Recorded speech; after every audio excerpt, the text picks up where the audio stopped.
Express రైల్లో minor బాలికను లైంగికం వేధించిన ఘటన ఆలస్యంగా వెలుగులోకి వచ్చింది. మహారాష్ట్రలోని కెల్జార్ స్టేషన్ దాటిన తర్వాత రక్సెల్ సికింద్రాబాద్ ఎక్స్ప్రెస్ రైల్లో బాలికపై ఓ ఆకతాయి లైంగిక వేధింపులకు పాల్పడ్డాడు.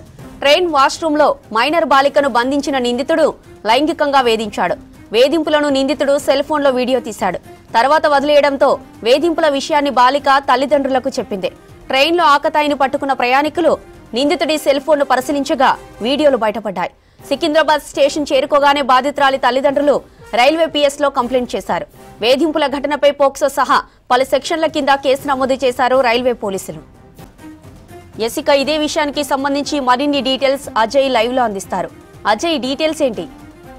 జ్యోతి, రక్సల్ సికింద్రాబాద్ ఎక్స్ప్రెస్ లో ఒక మైనర్ బాలిక పైన లైంగిక వేధింపులకు పాల్పడుతూ దాన్నంతా కూడా వీడియో తీసిన ఘటనకు సంబంధించి ఈ కేసు ఆలస్యంగా వెలుగులోకి వచ్చింది. మనకు అందుతున్న ఇన్ఫర్మేషన్ని బట్టి 2వ తేదీ ఒరిస్సాకు సంబంధించిన ఒక ఫ్యామిలీ రక్సల్ సికింద్రాబాద్ ఎక్స్ప్రెస్లో బయలుదేరారు. సో అర్ధరాత్రి 2 గంటలు దాటిన తర్వాత మైనర్ బాలిక వాష్రూమ్కి వెళ్ళింది. ఆ మైనర్ బాలికని వెంబడించుకుంటూ అదే బోగిలో ఉన్నటువంటి మరొక వ్యక్తి కూడా అక్కడికి వెళ్ళడము, ఆమె వాష్రూమ్ వెళ్ళిన తర్వాత వ్యక్తి ఆమెని వాష్రూమ్ లోపలే డోర్ లాక్ చేసి ఆ లైంగిక వేధింపులకు పాల్పడుతూ అదంతా కూడా వీడియో చిత్రీకరించడం జరిగింది. అయితే ఆ బాలికని ఎప్పుడైతే వదిలిపెట్టాడో తిరిగి తల్లిదండ్రుల వద్దకు వచ్చి బాలిక జరిగిన విషయం మొత్తం చెప్పింది. ఇదంతా కూడా ట్రైన్ సంబంధించిన వాష్రూమ్లో దాదాపు ఒక 20 మినిట్స్ నుండి ½ అవర్ వరకు ఈ విధంగా లైంగిక వేధింపులకి ఆ కీచకుడు పాల్పడ్డట్టు కూడా బాలిక సదరు కుటుంబ సభ్యులకి తెలిపింది. సో అప్పుడే రైల్వే పోలీసులకు కూడా సమాచారం అందించారు. రైల్వే పోలీసులకు కూడా టోల్ ఫ్రీ నెంబర్ ద్వారా వెంటనే సమాచారం అందించారు.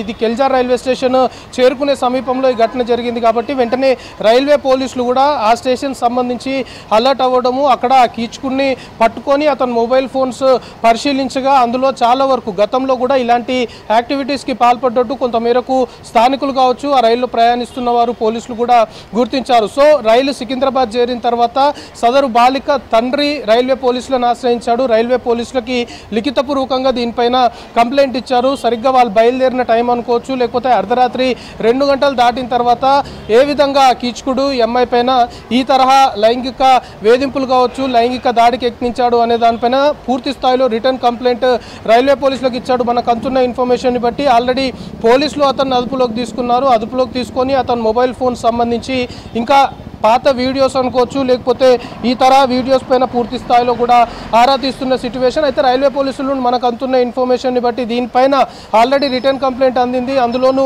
కీచుకుని అదుపులోకి తీసుకున్నారు, క్వశ్చన్ చేస్తున్నారు. కాబట్టి ఈరోజు సాయంత్రం వరకు కూడా రైల్వే పోలీసులు దీనిపైన అఫీషియల్గా ఒక ప్రెస్ మీట్ నిర్వహించడమా, లేకపోతే ఈ ఘటనకు సంబంధించి ఒక ప్రెస్ నోట్ రిలీజ్ చేయడమా, లేకపోతే బ్రీఫ్ చేయడమా జరుగుతుంది అనేది మనకు ఆఫ్ ద రికార్డ్ సమాచారం అందుతుంది. అయితే బొందగూడ ఇటీవల సికింద్రాబాద్ రైల్వే స్టేషన్ నుండి మేడ్చల్ వెళ్తున్న రైల్లో ఒక అనంతపూర్ సంబంధించిన యువతి పైన అత్యాచార యత్నం చేసే ఘటనకు సంబంధించి కూడా యువతి తను తప్పించుకునే క్రమంలో రైల్లో నుండి దూకిన ఘటన మనం చూసాం. సో అది కూడా దాదాపు ఒక వారం 10 రోజుల పాటు ఆమె ట్రీట్మెంట్ తీసుకొని రీసెంట్గా డిశ్చార్జ్ అయి సొంతూరుకు వెళ్ళింది. అందులో ఆ నిందితుడు కూడా ట్రైన్లో కదులుతున్న ఎంఎంటీఎస్ ట్రైన్లోనే ఈ విధంగా యువతి పైన అత్యాచార యత్నం చేయడానికి ప్రయత్నించాడు, ఆమెను బెదిరించాడు అనేది చాలా క్లియర్గా రైల్వే పోలీసులు కూడా ఎస్టాబ్లిష్ చేశారు. సో ఆ ఘటన మరొక ముందే మళ్ళీ ఒక మహిళ పైన, అంటే మైనర్ బాలిక, ఈ కేసు సంబంధించి మైనర్ బాలిక పైన కదులుతున్న రైల్లో పూర్తి స్థాయిలో లైంగిక దాడికి యత్నించాడు అనే కేసు సికింద్రాబాద్ రైల్వే పోలీసులు దర్యాప్తు చేస్తున్నారు. ముఖ్యంగా రైల్వే పోలీసులకు సంబంధించి రెగ్యులర్ ప్యాట్రోలింగ్ అనేది ఉంటుంది. ఒక స్టేషన్ నుండి మరొక స్టేషన్ రైలు వెళ్తున్నప్పుడు వాళ్ళకి సడన్ పీరియడ్స్ ఉంటాయి, సడన్ స్టేషన్ సంబంధించిన లిమిట్స్ కూడా ఉంటాయి. రైల్వే పోలీస్ సంబంధించి వాళ్ళకి ఫోన్ చేస్తే పలానా స్టేషన్ నుండి పలానా స్టేషన్కి రైలు వస్తుంది అంటే నెక్స్ట్ స్టేషన్లో వెంటనే వాళ్ళు అలర్ట్ అయిపోయి ఉంటారు. కొన్ని సందర్భాల్లో ఇటు ఎంఎంటీఎస్ కావచ్చు, రెగ్యులర్గా ఇతర రాష్ట్రాల నుండి వచ్చే రైళ్లకు సంబంధించి మెయిన్గా మహిళల కోచ్లో దాంతోపాటు ఇతరేతర బోగిల్లో కూడా రైల్వే పోలీసులు ఉంటూ ఉంటారు. కానీ వాళ్ళు ఉన్నప్పటికీ కూడా ఇలాంటి ఘటనలు తరచుగా జరుగుతుండడంతో కొంతమేరకు రైలు ప్రయాణాల్లో మహిళలకు భద్రత లేదు అనే ఆరోపణలు, అభియోగాలు తెరపైకి వస్తున్నాయి. సో ప్రస్తుతం రక్సల్ సికింద్రాబాద్ ఎక్స్ప్రెస్లో జరిగిన ఘటనకు సంబంధించి మాత్రం రైల్వే పోలీసులు అఫీషియల్గా ఇప్పటివరకు ఎలాంటి ప్రెస్ బ్రీఫింగ్ ఇవ్వలేదు. కానీ కేసు అయితే నమోదు చేశారు. కేసుకు సంబంధించి కీచకుడు ఎవరైతే మైనర్ బాలిక పైన లైంగిక దాడికి యత్నించాడో అతన్ని ప్రస్తుతం అదుపులోకి తీసుకొని అతను కాల్ డేటా అనుకోవచ్చు, ముఖ్యంగా మొబైల్ ఫోన్ సంబంధించి అతని డేటాను మొత్తం కూడా అందులో ఎలాంటి వీడియోస్ ఉన్నాయి, ఎలాంటి ఫొటోస్ ఉన్నాయి, గతంలో ఎలాంటి యాక్టివిటీస్కి పాల్పడ్డాడు అనే